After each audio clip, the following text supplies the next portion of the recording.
నేను ఒక ప్రశ్న అడగదలుచుకున్నా రేవంత్ రెడ్డి గారిని. దుబారా అని చెప్పని చాలా మాట్లాడినరు. ప్రజలారా, మిత్రులారా, తెలంగాణ సమాజం మీరు కూడా చూసిండ్రు.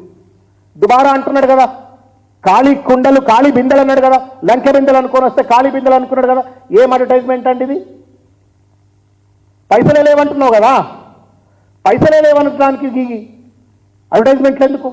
ఒక నమస్తే తెలంగాణకు తప్ప ఇవాళ దేశంలో ఉన్నటువంటి అన్ని పేపర్లకు అడ్వర్టైజ్మెంట్లు ఇచ్చాడు. మొత్తం భారతదేశంలో ఉన్న పేపర్లన్నిటికీ అడ్వర్టైజ్మెంట్లు. ఇగో అడ్వర్టైజ్మెంట్లు చూడండి, ఇగో అడ్వర్టైజ్మెంట్లు చూడండి. ఇది తెలుగే చూపెడుతున్నాయి, ఇంగ్లీష్ పేపర్ లేవు. ఇంకా ఎన్ని కోట్ల రూపాయలు ఖర్చు పెట్టినావు? ఒకవేళ మీరు అన్నట్టుగానే ముఖ్యమంత్రి గారు ఖజానా లేదు, ఖాళీ అయింది, దుబారా జరిగింది, ఖాళీ బిందెలు ఉన్నాయి, లంక బిందెలు అనుకొని మీరు ఆశపడి మీరు అధికారంలోకి వస్తే ఖాళీ బిందెలు అయినాయి, కరెక్టే, ఒప్పుకుంటున్నా. మరి ఈ అడ్వర్టైజ్మెంట్ ఎందుకు ఇస్తున్నావు? మరే ఎందుకు దుబారా చేస్తున్నావు? ఇది దుబారా కాదా అని చెప్పని ఇవాళ నేను ప్రశ్నిస్తా ఉన్నాను. ఇంకొక ముఖ్యమైనటువంటి ఒక విషయం, ముఖ్యమంత్రి గారు చాలా కీలకమైనటువంటి అంశం. ప్రజలు ఎంతో ఆశతోటి నమ్మకంతో మీకు ఓట్లేసిండ్రు. దయచేసి మీరు అప్లికేషన్ల పేరు మీద కాలయాపన చేస్తే మాత్రం పద్ధతి కాదు.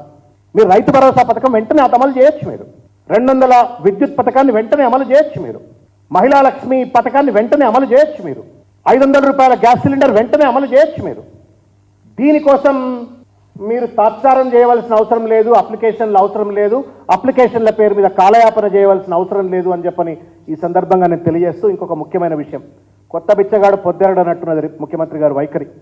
మనం అందరము కొద్దో గొప్ప సామాజిక స్పృహ ఉన్నటువంటి ఒక వ్యక్తులం. తెలంగాణ సమాజం చైతన్యవంతమైన సమాజం. సమయము, సందర్భము, ఏ సమయంలో ఏ సందర్భంలో ఏం మాట్లాడాలి అనేటువంటి ఒక కనీస ఔచిత్యం పెద్ద పెద్ద నాయకులు, పెద్ద పెద్ద కుర్చీల్లో కూర్చున్న వాళ్ళకు ఉండాలి. ముఖ్యమంత్రి పదవిలో కూర్చున్నటువంటి రేవంత్ రెడ్డి గారు కనీస ఇంగితము, విఘ్నత, ఔచిత్యాన్ని మర్చిపోయి ఇష్టం వచ్చినట్టుగా మాట్లాడేట ప్రయత్నం చేస్తున్నారు. ఆ కుర్చీకి ఉన్నటువంటి ఒక డిగ్నిటీ ఒకటి ఉంటుంది. ఆ పక్కన కూర్చున్నామే శాంతాకుమారి అనుకుంటా, శాంతకుమారి గారు, చీఫ్ సెక్రటరీ, ఐఏఎస్ ఆఫీసర్. ఆయనక సుల్తానియా అని ఇంకొక ఆయన కూర్చున్నాడు. చుట్టంతా నాకు తెలిసి ఐఏఎస్ ఆఫీసర్లు ఉన్నారు, ఐపీఎస్ ఆఫీసర్లు ఉన్నారు, బ్యూరోక్రాట్స్ ఉన్నారు. ఒక రాజకీయ మీటింగ్ కాదు అది, ఒక అడ్మినిస్ట్రేటివ్ ప్రోగ్రామ్ను, పాలసీని, పబ్లిక్ పాలసీని లాంచ్ చేసే మీటింగ్. దాంట్లో ఇష్టం వచ్చినట్టుగా మాట్లాడేటట్టు ఒక ప్రయత్నం చేసినారు. దీన్ని తీవ్రంగా ఖండిస్తూ ఒక మాట నేను చెప్పదలుచుకున్నా. దయచేసి వ్యక్తిగతంగా మీకు ఇటువంటి ఒక సంప్రదాయాలపైన నమ్మకం లేకపోయినా ఆ కుర్చీ మీద కూర్చున్నప్పుడు మాత్రం తప్పనిసరిగా ఈ సంప్రదాయాలను పాటించాలి. ఎందుకంటే అధికారం ఉంటుంది, పోతుంది. ఎంతో మంది వాళ్ళ మీ సహచర మంత్రివర్గులుగా ఉన్నటువంటి సభ్యులుగా ఉన్నటువంటి వాళ్ళు గతంలో అధికారంలో ఉన్నారు, మధ్యలో అధికారం కోల్పోయినరు, ఇవాళ అధికారంలో ఉన్నారు, రేపు కూడా అధికారం కోల్పోవచ్చు, మళ్ళీ ఇంకెవరన్నా రావచ్చు. But then we have to leave right precedences for the future generations.